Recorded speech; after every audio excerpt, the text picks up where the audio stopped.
Bunları bildim. Ekspertlerin rəylərindən də tanış oldum. Bundan sonra hərəkət planımız nədir? Əyləş. Ayağa durmadan danışın. Cinayətkar dəstənin ətrafındakı halqa daralır. Dəstənin bütün üzvlərinin kimliyini müəyyənləmişik. Onların bütün yaxın əlaqələri, yaxınları yoxlanılır. Mərhum Müşfiq Həmzəyevin Səlim Salamovun laboratoriyasında gizlətdiyi kağız parçasının bu cinayət işinin açılmasında mühüm rol oynayacağı fikrindəyim. O kağızda adı yazılan bir şəxslə də görüşməliyiz. Ünvana getdik cənab polkovnik. Sözü gedən şəxs orada yox idi. Telefon nömrəsini aldıq, danışdıq, sabah Bakıda olacaq. Kimdir ki o? Müşfiq Həmzəyevin dostudur, heykəltaraşdır. Deyilənə görə mərhumun ən yaxın dostu, ən güvəndiyi adamdır. Bununla görüşəndən sonra dərhal yanıma gəldim. Oldu. Şüşələrdən nə var mı? Hələ ki bir xəbər yoxdur cənab polkovnik. Amma sabah xəbər gözləyirəm. O Səlim Salamovun xanımına olanlar barədə məlumat verirsiniz? Sabah da benim məqsədə uyğundur. Hələ ki o mənzildə işlər bitməyib. Yaxşı. Axşam o nə təcili axtarışı deyil, hansı maşın axtarırız? Qoy şahidin özü danışsın. Gəl.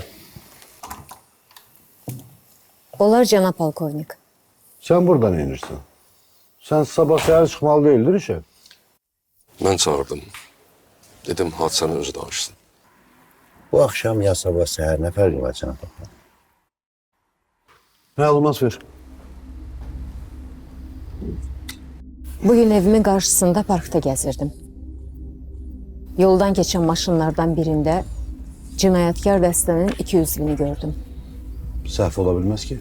Xeyr, cənab polkovnik. Cinayətkar qrupun bütün əsas üzvlərinin şəkilləri bizdə var. Həm də onlardan birini heç vaxt unutmaram. Onlardan biri Arzunu vuran şəxsdir, cənab polkovnik. İdarə etdikləri maşın oğurluq çıxdı. Getdikləri marşrut öyrənildi. Onları gördüyüm yerdən 4 kilometr sonra maşını küçədə qoyub binaların arasına girirlər. Daha sonra təəssüf ki, izləri itir. O ətrafda nə varsa hamısı axtarılsın. Oradan hansı istiqamətə yollar gedir, o yollar hara aparır və s. və s. Bunların hamısını sizə deməyə ehtiyac var.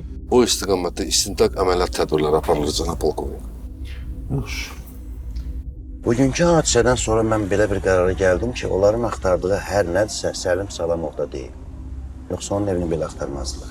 Ya da Səlim Salamovu qızı ilə qorxudublar, işgəncə veriblər. O da cinayətkarların dedikləri ilə razılaşıb. Burada mühüm bir məqam var. Aça bilmədiyimiz müəmma. Cinayətkarlar çox riskliyirlər. Polisi belə vurmaqdan çəkinmirlər. Bunun arxasında böyük bir sir var. Mən o fikirdəyim. Böyük pullar ola bilər də, başqa nə ola bilər ki? Məsələ təkcə bu deyil. Sizə bir söz deməliyəm. Gəldiyim gün deməli olduğum söz.